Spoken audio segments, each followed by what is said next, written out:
জাতীয় থেকে আন্তর্জাতিক, প্রান্তিক, জনপদ থেকে নগর চারপাশ, ঠিক কি ঘটছে এই মুহূর্তে এসব নিয়ে আয়োজন এখন চারদিক। সঙ্গে আছি আমি সাজিদ আরাফাত। প্রায় ২.৫ ঘন্টা পর নিয়ন্ত্রণে এসেছে রাজধানীর হাজারীবাগের চামড়ার গুদামের আগুন। সেখানে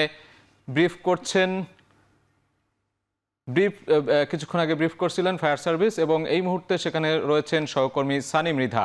সানি, আপনি সেখানে ছিলেন আগুনের ঘটনায়, সবশেষ পরিস্থিতি জানাবেন আমাদের, কি পরিমাণ ক্ষয়ক্ষতি হলো এবং ফায়ার সার্ভিস কি বলেছে?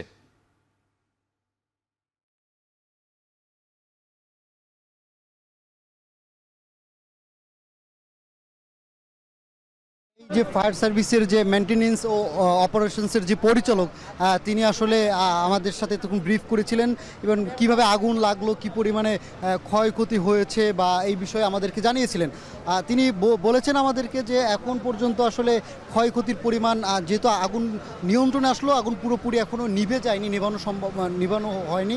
এই কারণে হয়তো এখন পর্যন্তই তারা আগুনের যে কি পরিমাণে ক্ষয়ক্ষতি হয়েছে সে বিষয়ে কিন্তু আমাদেরকে এখন নিশ্চিত করতে পারেনি। তবে এটা নিশ্চিত করেছে যে এখন পর্যন্ত তারা যে যতক্ষণ এতক্ষণ নিয়ন্ত্রণে যে কাজ করলো সেই জায়গা থেকে কিন্তু এখন পর্যন্ত কোনো হতাহতের ঘটনার সম্মুখীন তারা হয়নি। তবে এখন পর্যন্ত মোটামুটি যে তারা বলেছে যে দুপুর 2:14 থেকে যে তারা নিয়ন্ত্রণে কাজ শুরু করেছে, একে একে কিন্তু 11টি, প্রথম দিকে 12টি তারা তাদের বোর্ড, যেখানে ইনফরমেশন তথ্য বোর্ড থাকে সেখানে 12টির কথা উল্লেখ করলো। এখন তারা বলেছে যে আমাদেরকে 11টি ইউনিট কাজ করছে, অর্থাৎ তারা এখন মোটামুটি এখনও জানে না। এবং সবচেয়ে বড় বিষয় হচ্ছে যে এই ভবনটিতে কিন্তু এর আগে আরও দুবার আগুন লেগেছে বলে জানা যায়। তবে এই যে ভবনটিতে আগুন লেগেছে, ভবনটি বেশ পুরনো, অর্থাৎ এই পুরনো ভবনে কিন্তু কোনো ধরনের আগুন নিয়ন্ত্রণ ব্যবস্থা বা ফায়ার সেফটি বলতে যে বিষয়টি থাকে, যেটি ফায়ার সেফটি যে অনুমতিটা দেয় ফায়ার সার্ভিস থেকে, সেই ধরনের কোনো অনুমতি এই ভবনটির কর্তৃপক্ষের কাছে ছিল না। এমনকি তারা বলেছে যে এইখানের এই এরিয়ার বা এই এলাকার যে ফায়ার সার্ভিসের যিনি ইন্সপেক্টর আছেন, আসলে তিনি কিন্তু বারবার তাদেরকে নোটিশ করা হয়েছে, তাদেরকে জানানো হয়েছে, কিন্তু তারপর তারা কিন্তু ঠিক সেভাবে কোনো আগুন নিয়ন্ত্রণে বা আগুন সেফটি ভবনগুলোতে যেভাবে ফায়ার সেফটি রাখা হয় সে ধরনের কোনো ফায়ার সেফটি তারা রাখেনি। আমাদেরকে তিনি আরও বলেছেন যে যেহেতু এখন পর্যন্ত পুরোপুরি আগুন নেভানো যায়নি, অর্থাৎ আগুন নিয়ন্ত্রণে আনলো ভিতরে যে কি পরিমাণে ক্ষয়ক্ষতি এটা হয়তো তারা এখন পর্যন্ত জানতে পারেনি। পাশাপাশি সে আমাদেরকে এটাও ব্রিফিংয়ে বলেছে যে কিভাবে আগুন লাগলে এটা যে কোনো কারেন্টের মাধ্যমে লাগতে পারে, আবার সিগারেটের আগুন থেকেও এই ধরনের আগুন লাগতে পারে। প্রাথমিক ধারণা দিয়েছেন যে যিনি আমাদেরকে ব্রিফ করেছিলেন, যে ফায়ার সার্ভিসের আসলে অপারেশনস মেইনটেনেন্সের যিনি পরিচালক তাজুল ইসলাম চৌধুরী, তিনি কিন্তু আমাদেরকে এইসব বিষয় আমাদেরকে জানিয়েছে। তবে এখন পর্যন্ত মোটামুটি পুরোপুরি আগুন নিয়ন্ত্রণে চলে এসছে। মোটামুটি এখন পর্যন্ত আগের যে তীব্রতা ছিল, যেভাবে আগুন লেগেছিল, যে পরিমাণে আগুন দেখা যাচ্ছিল, সেই পরিমাণে আগুন কিন্তু এখন নেই, আগুন পুরোপুরি নিয়ন্ত্রণে। পাশাপাশি আমাদেরকে যতটুকু জানিয়েছি এই পুরো ভবনটিতে বিভিন্ন রকমের আসলে ব্যবসায়িক কার্যক্রম পরিচালনা হতো, চামড়া ব্যবসা থেকে শুরু করে চামড়া থেকে শুরু করে এখানে গার্মেন্টস ফ্যাক্টরি রয়েছে, জুতার দোকানও রয়েছে, এবং এছাড়া কিন্তু ফ্লোরের বিভিন্ন রুমে কিন্তু বিভিন্ন ধরনের ব্যবসা ছিল। অর্থাৎ এখানে মাল্টিপাল বিজনেসের কার্যক্রম এখানে চলতো। এরপরও কিন্তু এখানে কোনো ফায়ার সেফটি কোনো রকমের ব্যবস্থা বিল্ডিং বা ভবন কর্তৃপক্ষ তারা রাখেনি এখন পর্যন্ত। আসলে যতটুকু বলেছে যে আগুনটি খুব দ্রুততম সময়ের মধ্যে উপরে চলে যাওয়াতে খুব দ্রুতই এই আগুনগুলো আসলে ছড়িয়ে পড়ে। তো এই ছিল সবশেষ হাজারীবাগের ফেনিক্স ভবন থেকে লাগা আগুনের সবশেষ তথ্য আমার কাছে। হাজারীবাগের আগুনের ঘটনার সবশেষ পরিস্থিতি জানাচ্ছিলেন আমাদের সহকর্মী সানি মৃধা। বিএনপি চেয়ারপারসনের উপদেষ্টা জয়নুল আবদিন ফারুক বলেছেন, নিরপেক্ষ নির্বাচন দিতে বেশি সংস্কার দরকার নেই, জনগণ 40 টাকায় চাল পাবে এমন সংস্কার প্রয়োজন। সকালে জাতীয়তাবাদী সাংস্কৃতিক দল আয়োজিত নাগরিক সমাবেশে একথা বলেন তিনি। এ সময় জুলাই ঘোষণাপত্রে স্বৈরাচারের বিরুদ্ধে বিএনপির দীর্ঘ আন্দোলনের অন্তর্ভুক্ত করার আহ্বান জানান জয়নুল আবদিন ফারুক। শেখ হাসিনা কি স্ট্যাটাসে ভারতে আছে এটা কিন্তু বলতে পারছে না। বাংলাদেশে তার যে দুটি পাসপোর্ট, সেই দুইটি পাসপোর্ট, একটা কূটনৈতিক পাসপোর্ট, একটা জাল পাসপোর্ট, দুটাই বাতিল করেছে। তারপরে কি স্ট্যাটাস আছে, ভারত কিভাবে তাকে রেখেছে, কোনো উত্তর দিতে পারছে না, কোনো ব্যাখ্যা দিতে পারছে না। দিবেন কি করে? এত বড় ভয়ঙ্কর দুর্নীতিবাদ তাকে যে আশ্রয় দিচ্ছে ভারত, তাহলে কিসের ভিত্তিতে? তার কোনো উত্তর নেই, এটা দিয়ে যাচ্ছে। শেখ হাসিনাকে ভারত কোন স্ট্যাটাসে রেখেছে সে বিষয়ে প্রশ্ন তুলে বিএনপির সিনিয়র যুগ্ম মহাসচিব অ্যাডভোকেট রুহুল কবির রিজভী বলেছেন, মুক্তিযুদ্ধের চেতনা বিক্রি করে নিজস্ব স্বার্থ হাসিলের মাধ্যমে আওয়ামী লীগ দেশের মানুষের ওপর জুলুম করেছে। দুপুরে কেআইবিতে এক আলোচনা সভায় তিনি আরও বলেন, শেখ পরিবারকে আর্থিকভাবে প্রতিষ্ঠিত করতে কাজ করেছে পতিত সরকার। দুপুরে রাজধানীর কৃষিবিদ ইনস্টিটিউশন বাংলাদেশ কেআইবিতে agriculturist association of Bangladesh AB আয়োজিত ছাত্রদল নেতা এটিএম খালেদ বীর প্রতীকের ৪৫তম শাহাদত বার্ষিকী উপলক্ষে আলোচনা সভায় তিনি এসব কথা বলেন। মুক্তিযুদ্ধের চেতনার নাম বিক্রি করে নিজস্ব স্বার্থ হাসিল করে আওয়ামী লীগ দেশের মানুষের ওপর জুলুম করেছে উল্লেখ করে রিজভী বলেন, শেখ পরিবারকে আর্থিকভাবে প্রতিষ্ঠিত করতে কাজ করছে পতিত সরকার। আওয়ামী লীগ ক্ষমতায় থাকাকালীন সময়ে বীভৎস রকমের দুর্নীতি করেছে বলেই দেশ বিদেশে দলটির অবৈধভাবে আর্থিক লেনদেনের তথ্য বেরিয়ে আসছে বলেও জানান বিএনপির সিনিয়র এই নেতা। এ সময় বছরের পর বছর কেটে গেলেও ছাত্রদল নেতা এটিএম খালেদ বীর প্রতীক হত্যার বিচার না হওয়ায় দুঃখ প্রকাশ করেন রিজভী।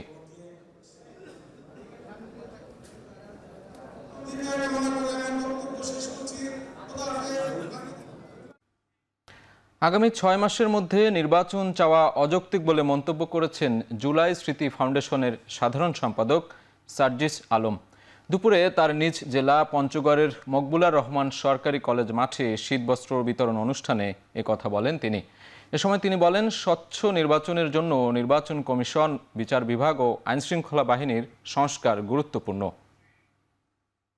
যৌক্তিক হবে, আমরা সেটিতে কখনো দ্বিমত করব না, কিন্তু যদি এটা বলা হয় যে এবছরের জুন, এটা আমাদের কাছে সম্পূর্ণ অযৌক্তিক। তো সেই জায়গায় আমরা মনে করি যে একটা স্বচ্ছ নির্বাচনের জন্য কিন্তু এই প্রতিষ্ঠানগুলো, নির্বাচন কমিশন, বিচার বিভাগ, আইন শৃঙ্খলা রক্ষাকারী বাহিনী, তাদের একটা গুরুত্বপূর্ণ সংস্কার প্রয়োজন। তো সেই জায়গা থেকে সংস্কারগুলো হওয়ার পরপরই আমাদের, যদি আমরা নির্বাচনের দিকে যাই, তাহলে জনগণের আশা আকাঙ্ক্ষা অনুযায়ী যে একটা নির্বাচন আমরা প্রত্যাশা করছি সেটি হবে বলে আমরা মনে করি। নৌপথের নিরাপত্তা নিশ্চিত ও ঘাটে চাঁদাবাজি বন্ধে ব্যবস্থা নেওয়ার নির্দেশ দিয়েছেন নৌ পরিবহন উপদেষ্টা ডক্টর এম সাখাওয়াত হোসেন। সকালে ভোলার দৌলত খানের বীরশ্রেষ্ঠ মোস্তফা কামাল লঞ্চঘাট পরিদর্শনে এসে তিনি এই নির্দেশ দেন। বৃষ্টিতে বাদলে যাতে সিকিউরড প্ল্যাটফর্ম থাকে, লঞ্চ ভিড়তে থাকে, মানুষ প্রপারলি নামতে পারে, উঠতে পারে। এই সব কারণে এখানে ওয়ার্ল্ড ব্যাংকের অর্থায়ন, আমি আবার বলছি, ওয়ার্ল্ড ব্যাংকের অর্থায়নে বেশ কয়েকটি ঘাট এই ভোলা ডিস্ট্রিক্টে অনেকগুলো আছে মনপুরা থেকে শুরু করে এ পর্যন্ত এই ঘাটগুলো তৈরি হচ্ছে। আমি আসছি জায়গাটা দেখতে, কারণ আমাদের কাজ অতি সত্বর শুরু হবে এবং এই বছরের মধ্যে আশা করি কাজটা শেষ হতে হবে। অবকাঠামো উন্নয়নের নামে প্রকৃতিকে নষ্ট না করার আহ্বান জানিয়েছেন পরিবেশ, বন ও জলবায়ু পরিবর্তন বিষয়ক উপদেষ্টা সৈয়দা রিজওয়ানা হাসান। সকালে রাজধানীর নটরডেম কলেজে আয়োজিত ১৫তম জাতীয় প্রকৃতি সম্মেলনে একথা বলেন তিনি। এ সময় পরিবেশ উপদেষ্টা আরও বলেন, নতুন প্রজন্ম যথেষ্ট প্রকৃতি বান্ধব, পরিবেশ রক্ষায় তাদের এগিয়ে আসতে হবে। মাটি, পানি, বায়ু রক্ষায় তরুণ প্রজন্মকে সচেতন হওয়ার পাশাপাশি শব্দ দূষণ বন্ধে সবাইকে এগিয়ে আসার আহ্বান জানান তিনি। এ সময় আলোচনায় অংশ নিয়ে প্রকৃতি রক্ষায় সচেতনতা বাড়ানোর উপর জোর দেন বক্তারা। পরে পরিবেশ ও প্রকৃতি বিষয়ক বিভিন্ন কাজের জন্য নটরডেম কলেজ পরিবেশ ক্লাবের পক্ষ থেকে শিক্ষক ও শিক্ষার্থীদের সম্মাননা দেওয়া হয়।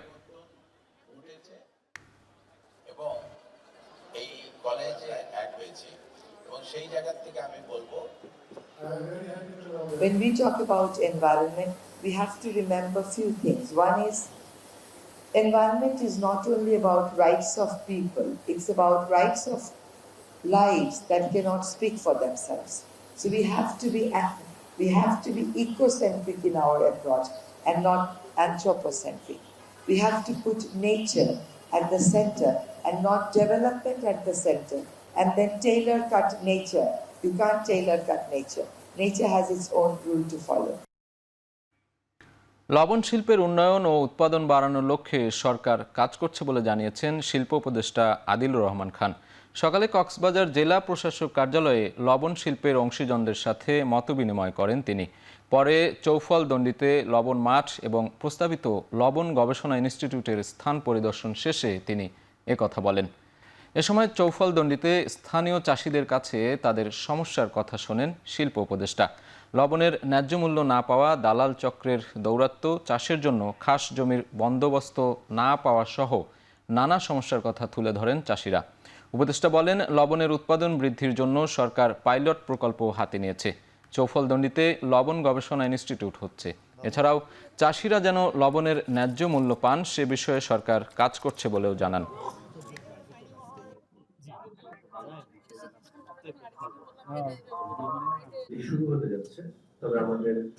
আমরা মূলত যারা লবণ চাষি তাদের অধিকার রক্ষা করে যে লবণটা যেন বাংলাদেশের এটা পণ্য যেন আমরা স্বয়ংসম্পূর্ণ হতে পারি এর জন্য চেষ্টা করছি এবং এর জন্য যা যা উদ্যোগ নেওয়া দরকার আমাদের পক্ষ থেকে স্বল্প সময়ে সেটা নেওয়ার জন্য আমরা চেষ্টা করছি। শেখ হাসিনাকে দেশে ফিরে আত্মসমর্পণের জন্য আহ্বান জানিয়েছেন বাংলাদেশ জামায়াতে ইসলামীর আমির ডাক্তার শফিকুর রহমান। বিকেলে চুয়াডাঙ্গার টাউন হল ফুটবল মাঠে দলের কর্মী সম্মেলনে কথা বলেন তিনি। সম্মেলনকে কেন্দ্র করে শহরের টাউন হল ফুটবল মাঠে নামে মানুষের ঢল। সকাল থেকেই খণ্ড খণ্ড মিছিল নিয়ে জড়ো হন জামায়াত ও দলের সহযোগী সংগঠনের নেতাকর্মীরা। স্লোগানে স্লোগানে মুখর হয়ে ওঠে পুরো এলাকা। বিকেলে প্রধান অতিথি হিসেবে বক্তব্য রাখেন দলের আমির ডাক্তার শফিকুর রহমান। এ সময় দলীয় প্রধানের বক্তব্যে তুলে ধরা হয় নানা নির্দেশনা।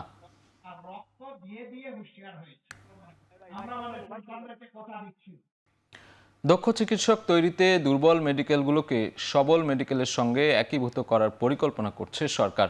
সকালে মেডিকেল ভর্তি পরীক্ষায় ঢাকা রেসিডেন্সিয়াল মডেল কলেজ পরিদর্শন শেষে কথা জানান স্বাস্থ্য উপদেষ্টা নূরজাহান বেগম। একই সাথে মেডিকেল কলেজ স্বচ্ছ প্রক্রিয়ায় মানসম্মত শিক্ষকের নিয়োগ বাড়ানোর কথাও জানান তিনি। এবার ভর্তি পরীক্ষায় সরকারি মেডিকেলে ৫,৩৮০টি আসনের বিপরীতে আবেদন করেন ১,৩৫,২৬১ জন শিক্ষার্থী। দেশের ১৯টি কেন্দ্রের একাধিক ভেন্যুতে ভর্তি পরীক্ষা অনুষ্ঠিত হয়েছে। পরীক্ষার্থীরা বলেন, মানসম্মত প্রশ্ন হওয়ায় সন্তুষ্ট তারা। সাধারণ জ্ঞান অংশে শহীদ আবু সাইদকে নিয়ে প্রশ্ন ছিল বলেও জানান শিক্ষার্থীরা।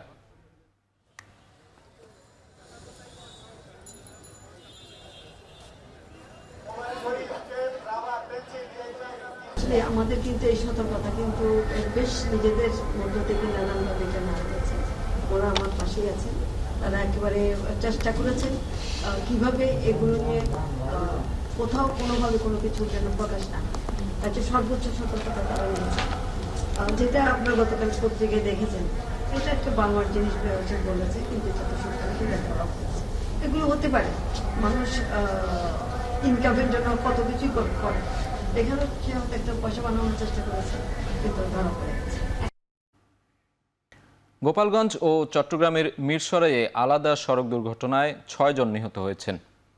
সকাল ৬টার দিকে গোপালগঞ্জের কাশিয়ানীতে ঢাকা খুলনা মহাসড়কের হিরণ্যকান্দি এলাকায় বাস চাপায় ৩ মোটরসাইকেল আরোহী মারা যান। নিহতরা হলেন দীপু দাস, বিশাল নাগ ও হৃদয় মৃধা। নিহতদের সবার বাড়ি কাশিয়ানীর পোনাকাদির পাড়া গ্রামে। পুলিশ জানায়, ঢাকা থেকে খুলনাগামী একটি বাস হিরণ্যকান্দি এলাকায় সাম্পান রেস্টুরেন্টের সামনে এলে মোটরসাইকেলটিকে চাপা দেয়। এতে ঘটনাস্থলেই মোটরসাইকেলটির চালকসহ অন্য 2 আরোহীর মৃত্যু হয়। এদিকে চট্টগ্রামের মিরসরাইয়ে গাড়ির ধাক্কায় 3 মোটরসাইকেল আরোহী নিহত হয়েছেন। গতকাল রাত 2:30টার দিকে ঢাকা চট্টগ্রাম মহাসড়কের মিরসরাইয়ের সুফিয়া রোড এলাকায় এ দুর্ঘটনা ঘটে।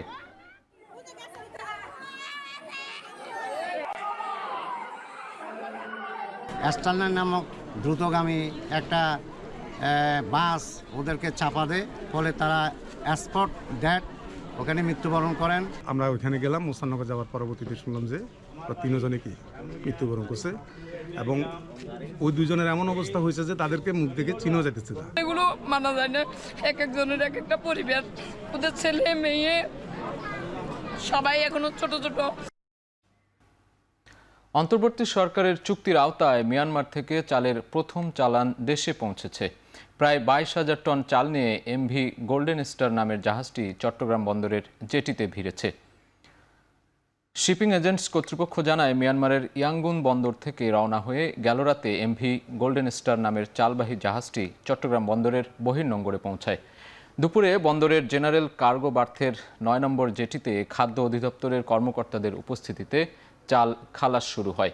অধিদপ্তরের কর্মকর্তারা জানায়, সরকার মিয়ানমার থেকে 1,05,000 টন চাল ক্রয়ের চুক্তি করেছে। ভারতের চালের পাশাপাশি মিয়ানমারের চাল দেশের চালের বাজার স্থিতিশীল রাখতে ভূমিকা রাখবে। এছাড়া নতুন করে পাকিস্তান থেকেও চাল ক্রয়ের চুক্তি হয়েছে।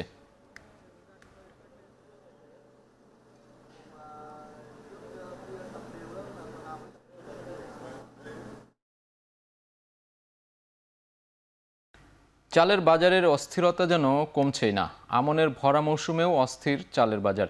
শীতের পিঠাপুলির অন্যতম উপলক্ষ গুড়ের দামও বেশি। শুক্রবার কারওয়ান বাজার ঘুরে দেখা মেলে চাল ও তেলের দামের ঊর্ধ্বগতি। আতপ চাল মানভেদে বিক্রি হচ্ছে 52 থেকে 84 টাকা, বাসমতি 96 টাকায়, কাটারি নাজির 84 টাকা, সেই সাথে চিনি গুঁড়া 126 থেকে 128 টাকা। মিনিকেট মানভেদে বিক্রি হচ্ছে 72 থেকে 80 টাকা পর্যন্ত। শীতের অন্যতম উপলক্ষ আতপ চালের সাথে পাল্লা দিয়ে দাম বেড়েছে খেজুরের গুড়ের। মানভেদে বিক্রি হচ্ছে 180 থেকে 200 টাকার বেশি। খেজুরের পাট্টা গুড় 300, আখের বাটালি গুড় 140 এবং আখের ঝোলা গুড় বিক্রি হচ্ছে 140 টাকা করে। তবে বাজারে শীতের সবজি পর্যাপ্ত থাকায় হাতের নাগালেই মিলছে সবকিছু।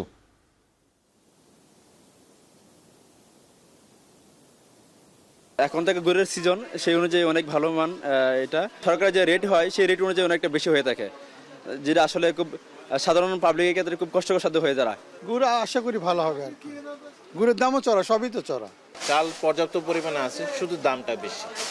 আর মিলাররা প্রতিদিন দাম বাড়াচ্ছে, দাম আমরা বাড়তি দিয়ে কিনতেছি, বাড়তি বিক্রি করতেছি। সাপ্তাহিক ছুটির দিনে দুপুরের পর ঢাকা আন্তর্জাতিক বাণিজ্য মেলার যে 29তম আসর জমজমাট হয়ে উঠেছে। মেলার স্টলগুলোতে ক্রেতা দর্শনার্থীদের ভিড় লক্ষ্য করা যাচ্ছে। এ বিষয়ে বিস্তারিত জানাতে সহকর্মী আসিফ ইকবাল যুক্ত হচ্ছেন আমাদের সাথে। আসিফ, মেলায় আসা যাওয়া যে দর্শনার্থী বা ক্রেতারা রয়েছেন, জিনিসের দাম কোনটির কেমন এবং কোন জিনিসের প্রতি আগ্রহ বেশি দেখছেন জানাবেন। সাজিদ, যেমনটি বলছিলেন, সাপ্তাহিক ছুটির দিন কিন্তু বাণিজ্য মেলায় অন্যান্য দিনগুলোর তুলনায় যে দর্শনার্থীদের ভিড় সেটি কিন্তু ব্যাপকভাবে আমরা দেখতে পাচ্ছি। এবং মেলার শুরুতে যেই অভিযোগটি বিক্রেতাদের ছিল যে ক্রেতা সমাগম কম, মেলাটি দূরে হওয়ায় ক্রেতা সমাগম অন্যান্য সময়ের থেকে কম, সেই অভিযোগটি কিন্তু আজকে আমরা বিক্রেতাদের মুখে দেখিনি। বিক্রেতারা যেই দর্শনার্থীদের সমাগম হচ্ছে তা নিয়ে কিন্তু তারা সন্তুষ্টি প্রকাশ করেছেন। আসলে সন্তুষ্টি প্রকাশ করারই কথা। যখন আমরা মেলার প্রাঙ্গণে ঢুকছিলাম, আমরা দুপুরের দিকে মেলার দিকে এসেছি, আমরা দেখছিলাম যে মেলা প্রাঙ্গণের ঢোকাটাই আসলে দূর হয়ে যাচ্ছে, এত পরিমাণ দর্শনার্থীরা মেলার দিকে প্রবেশ করছেন। এবং আপনাকে যদি আমাদের সহকর্মীর মাধ্যমে একটু দেখাই ক্যামেরার চোখে, মেলা প্রাঙ্গণ কিন্তু দর্শনার্থীদের আসলে সয়লাভ হয়ে গেছে যদি আমরা বলি। প্রত্যেকটি স্টলে কিন্তু দর্শনার্থীরা যাচ্ছেন, পছন্দের জিনিসটি দেখছেন এবং যদি পছন্দ হয় সেক্ষেত্রে প্রয়োজনীয় পণ্যটি কিন্তু সংগ্রহ করছেন।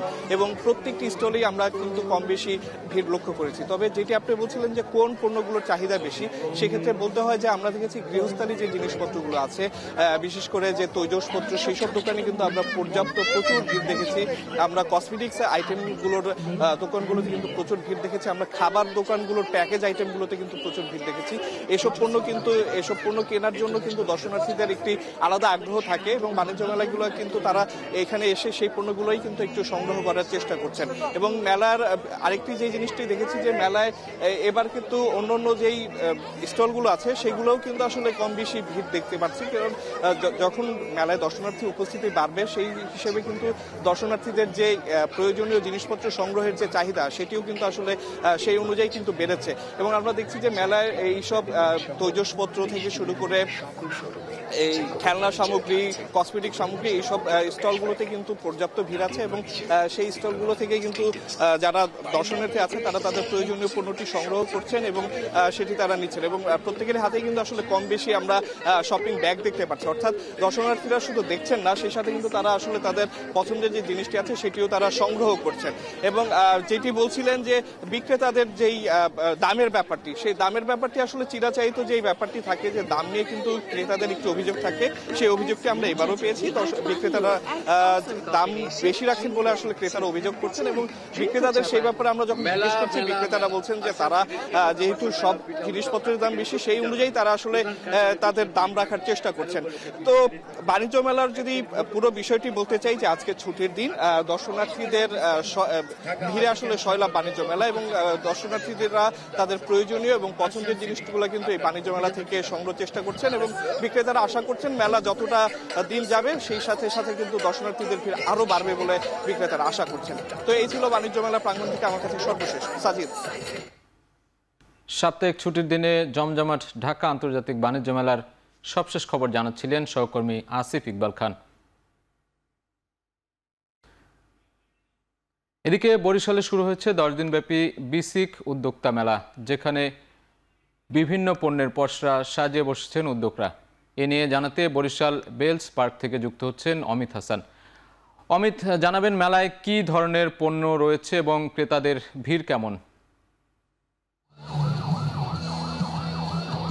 সাজিদ, বরিশালে 10 দিনব্যাপী বিসিক উদ্যোক্তা মেলা শুভ উদ্বোধন হয়েছে আজ বিকেল 3:30টার সময় এবং তারপর থেকেই বরিশালের এই বেলস পার্ক মাঠে যারা দর্শনার্থী আছেন তাদের উপচে পড়া একটি ভিড় দেখা যাচ্ছে এবং আজকে ছুটির দিন হওয়ায় দর্শকদের উপস্থিতি একটু বেশি দেখা যাচ্ছে এবং এখানে যে স্টলগুলো রয়েছে মোটামুটি 91টি স্টলে উদ্যোক্তারা বিভিন্ন ধরনের পণ্যের পসরা সাজিয়ে বসেছেন। বিশেষ করে ক্ষুদ্র কুটির শিল্পের সাথে তৈরিকৃত জিনিসপত্র, যেমন বাঁশ বেতের জিনিসপত্র, এছাড়া সুতা দিয়ে হাতে বোনা নানা ধরনের জিনিস, পোশাক এবং প্রসাধনী বলা যায় যেগুলো, এবং একই সাথে বিভিন্ন ধরনের 3 পিসের দোকান এবং উদ্যোক্তাদের তৈরিকৃত নানা ধরনের পণ্যের সমাহার কিন্তু এখানে দেখা যাচ্ছে এবং দর্শনার্থীরা এখানে আসছেন এবং তাদের পছন্দ মতো জিনিসপত্রগুলো ঘুরে ঘুরে দেখছেন স্টলগুলো এবং সেখান থেকে পছন্দের জিনিসগুলো কিনে নিচ্ছেন।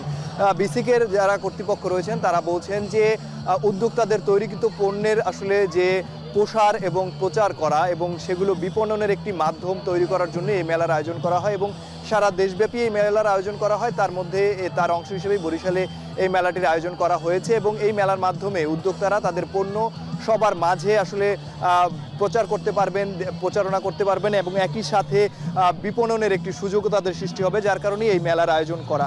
এবং এই মেলায় অংশগ্রহণ করতে পেরে উদ্যোক্তারাও যারা রয়েছেন তারা খুবই সন্তোষ প্রকাশ করেছেন এবং তারা বলছেন যে প্রতি বছরে যদি এরকম একটি আয়োজন করা হয় তাহলে তাদের পণ্যের প্রচার ভালো হবে এবং এর সাথে তাদের পণ্যের যে পরিচিতি সেটিও কিন্তু বৃদ্ধি পাবে। সেক্ষেত্রে তাদের কিন্তু পণ্যের যে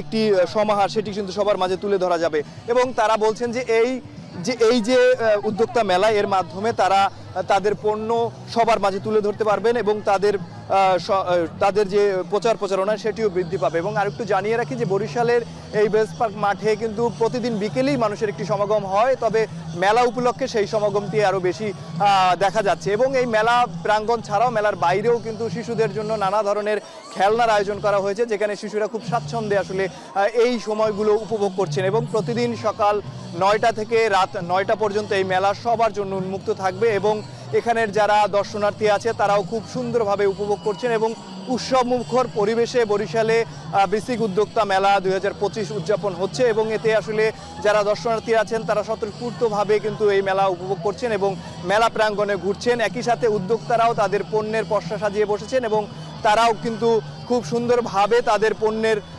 প্রচারণা করছেন, বিপণন করছেন।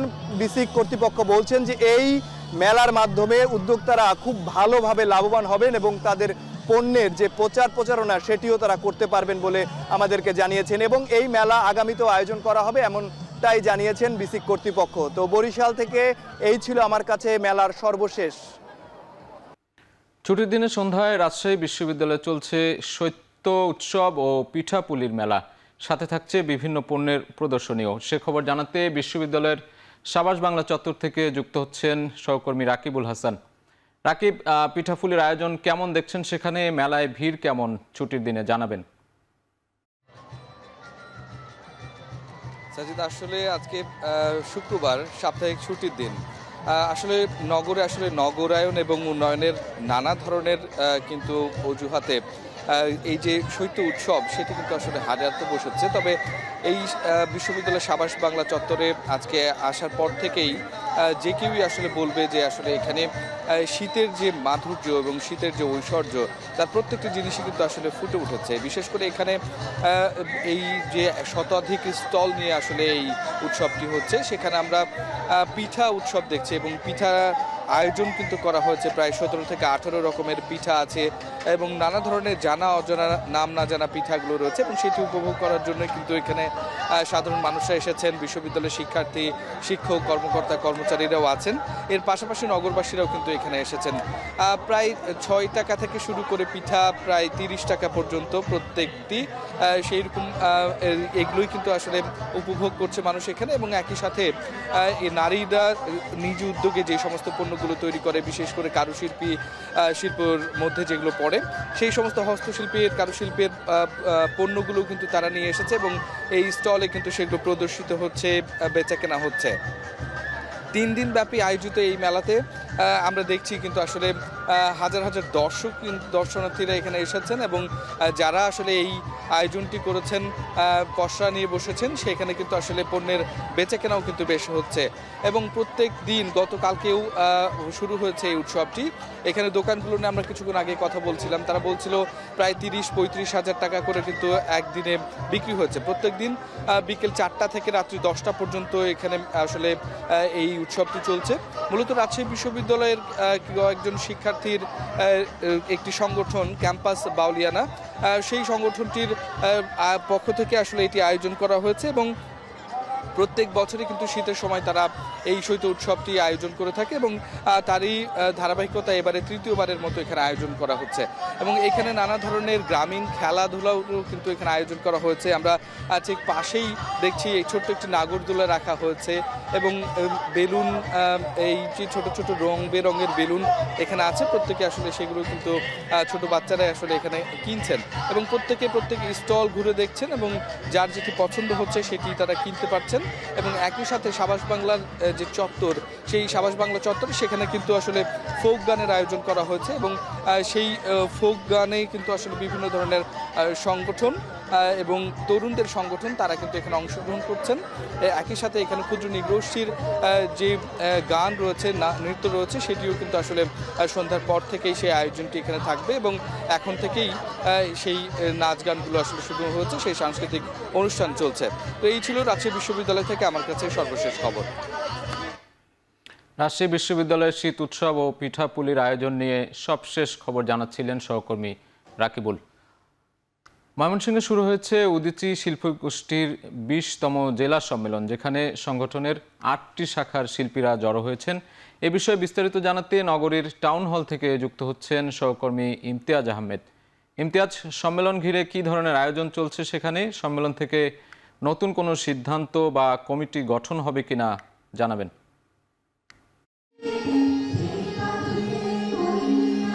আমরা তো লড়ছি সমতার মন্ত্রে, থামবো না কখনোই শত ষড়যন্ত্রে, এমন স্লোগানকে সামনে নিয়ে বাংলাদেশের অন্যতম প্রধান সাংস্কৃতিক সংগঠন উদীচী শিল্পী গোষ্ঠীর 20তম সম্মেলন চলছে ময়মনসিংহ জেলা সংসদের।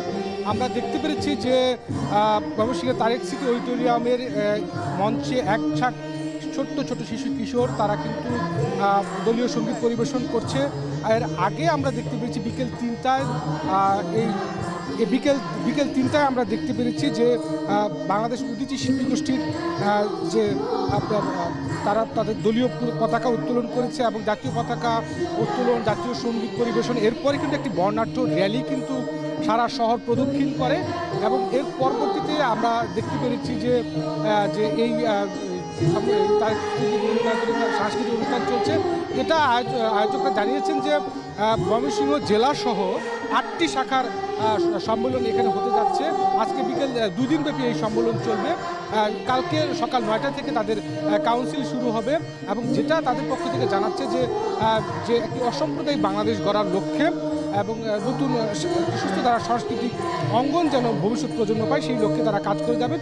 মূলত আপনি জানেন সাজিদ যে বাংলাদেশ উদীচী শিল্পী গোষ্ঠী বাংলাদেশের একটি বৃহৎ সাংস্কৃতিক সংগঠন। 1968 সালে বিপ্লবী কথা সাহিত্যিক সত্যেন সেনের হাত ধরে এই সংগঠনটির পদার্পণ শুরু হয় এবং পরবর্তী সময়ে কিন্তু রণেশ দাশগুপ্ত, শহীদুল্লাহ কায়সার সহ এক ঝাঁক তরুণ উদীচীর সঙ্গে কিন্তু সম্পৃক্ত হন। জন্মলগ্ন থেকে কিন্তু উদীচী অধিকার, স্বাধীনতা, সাম্যের সমাজ নির্মাণের সংগ্রাম করে আসছে। উদীচী আমরা দেখতে পেয়েছি যে 78, 69, 70, 71 সালে বাঙালি সার্বিক মুক্তি চেতনাকে ধারণ করে গড়ে তোলা সাংস্কৃতিক বিরুদ্ধে সংগ্রামে সেখানে তারা ভূমিকা রেখেছে। এই সংগ্রাম গ্রাম বাংলার পথে ঘাটে ছড়িয়ে পড়ে এবং 1971 সালে জাতীয় উদীচী কর্মীরা প্রত্যক্ষভাবে কিন্তু মুক্তিযুদ্ধে অংশ নেয়। দেশের সকল গণতান্ত্রিক মৌলবাদ বিরোধী ও সাম্রাজ্যবাদ বিরোধী সংগ্রামে এই সংগঠন কিন্তু বলিষ্ঠ ভূমিকা রেখে চলেছে। বর্তমানে বাংলাদেশে উদীচীর 3 শতাধিক শাখা কিন্তু রয়েছে এবং দেশের বাইরেও কিন্তু 6টি দেশে কিন্তু তাদের শাখা রয়েছে এবং 2013 সালে এই সংগঠনটি দেশের দ্বিতীয় সর্বোচ্চ সম্মাননা 21 পদক কিন্তু তারা লাভ করে এবং এখানে আজকে আমরা দেখতে পেয়েছি সারাদিন ধরেই তারা কিন্তু এই অনুষ্ঠানটি পরিচালনা করছেন এবং এই অনুষ্ঠানে আজকে প্রধান অতিথি হিসেবে এসেছেন মোহাম্মদ হাবিবুল আলম। তিনি সহসভাপতি বাংলাদেশ উদীচী শিল্পী গোষ্ঠী কেন্দ্রীয় সংসদ এবং এই অনুষ্ঠানের মাধ্যমে তিনি যেটা জানাচ্ছেন যে সাম্প্রতিক যে ফ্যাসিস্ট সরকার হটানোর জন্য যে বৈষম্যহীন সমাজ গড়ার প্রত্যয়ে যে তরুণরা রক্ত দিয়েছে এবং একটি বৈষম্যহীন সমাজ যেন হয় এবং সাংস্কৃতিক অঙ্গন যেন আরও সুন্দর হয় এবং নতুন প্রজন্ম যেন একটা সুন্দর সুষ্ঠু সাংস্কৃতিক অঙ্গন পায় এবং দেশের যে কোনো ক্লান্তিকালে যে কোনো অন্যায় অবিচার এবং সমাজের নিপীড়িত মানুষের পক্ষে যেন একটি সাংস্কৃতিক আন্দোলন গড়ে ওঠে তারই লক্ষ্যে কিন্তু আজকে এই উদীচী সম্মেলন হচ্ছে। সব মিলিয়ে এই ছিল আমার কাছে সাজিদ মানুষের থেকে উদীচী সম্মেলনের সর্বশেষ খবর আপনার কাছে। ক্ষমতার অপব্যবহার আর দুর্নীতিতে সম্পৃক্ত সংক্রান্ত মামলায় ইমরান খানের 14 বছরের কারাদণ্ড হয়েছে। ইমরান খানের তৃতীয় স্ত্রী বুশরা বিবির কারাদণ্ড হয়েছে 7 বছরের। পাশাপাশি আল কাদির মামলায় ইমরান খানকে 10 লাখ রুপি জরিমানা গুনতে হবে, যেখানে বুশরা বিবিকে গুনতে হবে $5 লাখ জরিমানা। রাওয়ালপিন্ডির একটি আদালত দিয়েছে এই রায়, যেখানে 2023 সালের আগস্ট থেকে কারাবন্দী ইমরান। এই নিয়ে চতুর্থ বড় কোনো মামলায় বিচার হলো তার বিরুদ্ধে রয়েছে রাষ্ট্রীয় উপহার বিক্রি, গোপন নথি ফাঁস আর অবৈধ বিয়ের মামলা। ইমরান খান এখনও কারাবন্দী, তার বিরুদ্ধে রয়েছে আরও অনেক মামলা।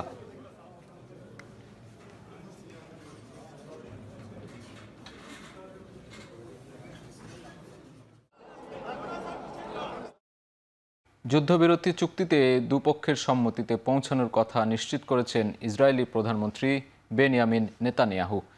চুক্তি অনুমোদনের বিষয়ে শুক্রবার ভোটাভুটি হবে ইসরায়েলি মন্ত্রিসভায়। যুদ্ধবিরতিতে অনুমোদন দেয়া হলে পদত্যাগ করবেন বলে ঘোষণা দিয়েছেন ডানপন্থী 2 মন্ত্রী। চুক্তির বিপক্ষে অবস্থান নিয়ে মহাসড়ক অবরোধ করে বিক্ষোভ করেছে কট্টর ইসরায়েলিরা। শেষ মুহূর্তের বাধা সত্ত্বেও রোববার থেকে যুদ্ধবিরতি চুক্তি বাস্তবায়িত হবে বলে আশা প্রকাশ করেছেন মার্কিন পররাষ্ট্রমন্ত্রী অ্যান্থনি ব্লিংকেন। চুক্তি লঙ্ঘন না করতে নেতানিয়াহুকে পরামর্শ দিয়েছেন এরদোয়ান। চুক্তি লঙ্ঘন হলে ইসরায়েলে হামলার হুঁশিয়ারি দিয়েছে ইয়েমেনের হুতি বিদ্রোহী গোষ্ঠী। এদিকে গাজায় যুদ্ধবিরতিতে সম্মত হবার পরেও আগ্রাসন চালিয়ে যাচ্ছে ইসরায়েল। যুদ্ধবিরতি কার্যকরের ঘোষণার পর থেকে ইসরায়েলি হামলায় নিহত কমপক্ষে 87 ফিলিস্তিনি। ve katliamlarını bugün de sürdürmesi.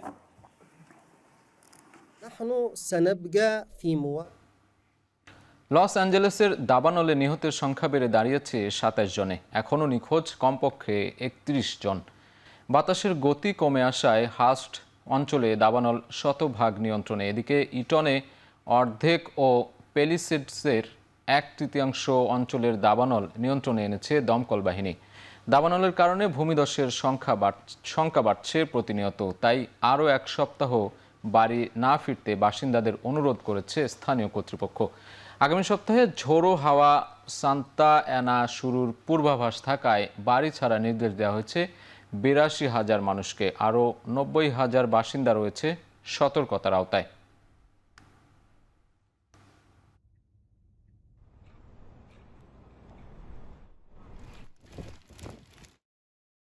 দক্ষিণ আফ্রিকায় স্বর্ণ খনির ভেতরে আটকা পড়া অন্তত 78 জনের মৃত্যু হয়েছে। দক্ষিণ আফ্রিকার নর্থ ওয়েস্ট প্রদেশের স্টিল ফোন্টেইন স্বর্ণের খনি থেকে গেল 3 দিনে উদ্ধার অভিযান চালিয়ে 78টি মৃতদেহ উদ্ধার করা হয়েছে। জীবিত উদ্ধার হয়েছে আরও 216 জন। বেকারত্ব আর অর্থনৈতিক টানাপোড়েনের কারণে বাধ্য হয়ে জিম্বাবুয়ে আর মোজাম্বিক থেকে দক্ষিণ আফ্রিকার স্বর্ণের খনিতে অবৈধভাবে কাজ করতে আসেন অনেক খনি শ্রমিক, যা অনেক বেশি বিপজ্জনক। 2024 সালের আগস্ট থেকে এখন পর্যন্ত 1500-র বেশি অবৈধ খনি শ্রমিককে গ্রেফতার করা হয়েছে। ব্যয় সংকোচনের লক্ষ্যে 5% কর্মী ছাঁটাইয়ের ঘোষণা দিয়েছে ব্রিটিশ জ্বালানি উত্তোলক প্রতিষ্ঠান বিপি। এতে করে চাকরি হারাতে যাচ্ছেন 4700 কর্মী ও 3000 কন্ট্রাক্টর। চলতি বছর নাগাদ ছাঁটাই প্রক্রিয়া সম্পন্ন হবে বলে ঘোষণা দিয়েছে প্রতিষ্ঠানটি। বিনিয়োগকারীদের আস্থা ফেরানোর লক্ষ্যে 2026 সাল নাগাদ বিপির ব্যয় কমপক্ষে $200 কোটি কমানোর ঘোষণা দিয়েছেন প্রতিষ্ঠানটির সিইও। এ লক্ষ্যে কর্মী ছাঁটাইয়ের পাশাপাশি তেল ও গ্যাস উত্তোলন ভিত্তিক ব্যবসা থেকে সরে আসার প্রক্রিয়া রয়েছে ব্রিটিশ পেট্রোলিয়াম। ইতিমধ্যেই বিশ্বের অন্যতম বড় অফশোর উইন্ড অপারেটর হতে জাপানি প্রতিষ্ঠান জেরার সঙ্গে চুক্তি করেছে বিপি।